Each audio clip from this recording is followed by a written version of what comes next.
Hello and welcome back to my channel. I am Jordan and today I'm here with my November wrap up. We have 1 month left in the year. Let's go ahead and get into this. Actually, let's not get into this wrap up. I want to say thank you to every single body who wished me a happy anniversary and was so kind in the comment section. You guys are just all the good vibes. I really appreciate it. I had an amazing time on vacation, and I took some highlight snippets, so I will be sharing that with you guys shortly. But I just want to say thank you guys. It warmed my heart reading all of those comments. And yeah, let's get into this wrap up. It's not going to be that long. If you guys follow me on other social media, you guys know I said I didn't really read that much or finish that many books this month, and that's okay. I'm good with it because that means I wasn't escaping as much. And also, to be honest, work has been so crazy and I mainly read on my lunch break and I hadn't been taking those. So let's talk about the 2 books that I actually did finish. Okay, so the first book that I am going to talk about is Dear Haiti, Alaine, which I loved. And I'm excited to talk about this. So it's very funny because, when you see all the Latinx and Latin American and all the books that are presented out there, a lot of times it's not featuring Black people, and it's definitely not featuring Haitian people, which, we are Latin American, and it's just one of those interesting things. So I'm always excited when I get to read a book that represents, other Black experiences, diverse Black experiences and stuff of that nature. And this was written by 2 sisters who are Haitian American, who grew up in Florida. And it's so funny because I grew up in Florida. I am Haitian American. And I was just really excited to read this. I was hoping I would see more, floating around on YouTube surrounding this, especially when there was like a big Latinx push and all of that. I didn't really see it, but that's okay. I'm here to give that review and I'm excited about it. I think I might even do a standalone review, maybe not this month, but maybe the beginning of the year. That way, give people some time so I don't spoil anything. But the book was very well done. It is a young adult book. It's written primarily in the form of letters and emails and correspondence and kind of like journal entries. Very, very good. Even though it's written by 2 sisters, you can't really tell who's writing what. It sounds like one voice. So I thought that was really, really cool how they did that. I got a chance to listen to a little bit on audio because I wanted to know for the pronunciation of words, because there is a lot of Creole words that are brought in mentioned in the book, and it was really well done. I probably only heard like 2 that weren't pronounced correctly, but it wasn't even a big gripe.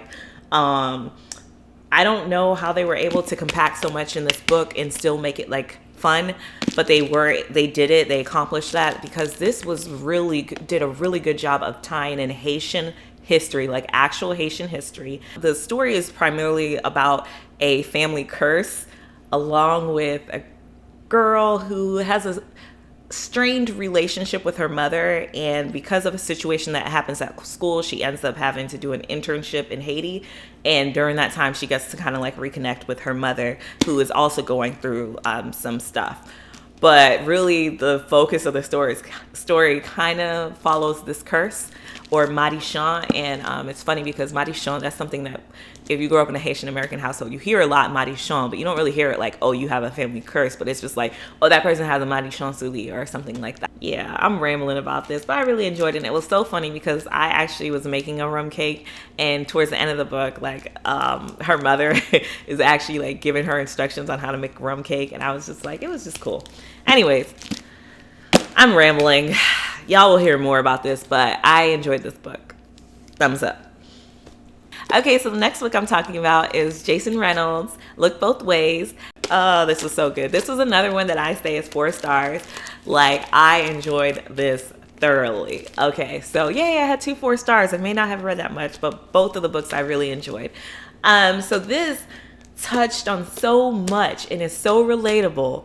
I feel like young kids, this is just great for them. And I'm an adult, clearly, but like I tapped into my childhood, and I loved reading this as an adult and recognizing certain things and understanding the bigger picture with them. It's hard to explain, but like, so there's a section in the beginning, I think, I forget which short story. I'm all over the place. Let me tell you guys this. So this is about a tale of 8 blocks, and it's different blocks, and it's these kids, and they're walking home, and kind of like the adventures of not walking home, but necessarily walking on their block and stuff. and it has like the relationships that kids have with one another, the different situations that could be going on in their household, the different backgrounds, from if you're a foster kid, if your parents are separated, like different stuff of that nature. And it's tying all of this, but it's really just like in a funny, comical way of hitting serious topics as well, while kids are just on their block. And what I really liked about it, it gave me a lot of nostalgia, and a lot of things made sense to me. Like, it's so funny because when there's a section in the book where it's like talking about the candy lady and stuff like that, and I never realized, like the candy lady, like if you're in a neighborhood where there's probably not stores or different things that are open around you, you know, that candy lady, that is clutch to you. And now me now as an adult is like, oh yeah, it weren't stores around. That's why there was that candy lady, that opportunity for that. And yeah, I used to love getting. I used to get my my pickles. I would get my hot sausages. I would get my Airheads. Now later's all my stuff. You know, from the candy lady. That's just what you do, right? And it's just things like that. So I really recommend this. I really enjoyed this. Thumbs up again. Well, that's all that I read this month. You know, I started way more than this. I started A Prince on Paper. I started A Duke by Default. I started Forgotten Girl. I started a lot of books, but I didn't actually finish them. And that was primarily because I was out on vacation. And, you know, so the end of the year, I'm going to be posting my TBR right after this. I'll give you guys the gist of what I'm shooting for the end of the year. But, you know, hopefully this shows you guys that you can have high reading months and low reading months as far as the number of books. But that doesn't mean really anything. Sometimes you're just not reading as much, and that's okay. Let me know, guys, what you guys read this past month. And if there's anything that you're really like trying to get to for the end of this year, like you have to finish it this year. Anyways, love and light. I hope you guys have a great reading month. I hope I have a great reading month. I'm ready to be reading for real again. So hopefully, you know, I finish December out strong. Love and light, and I'll see you guys in the next one. Bye.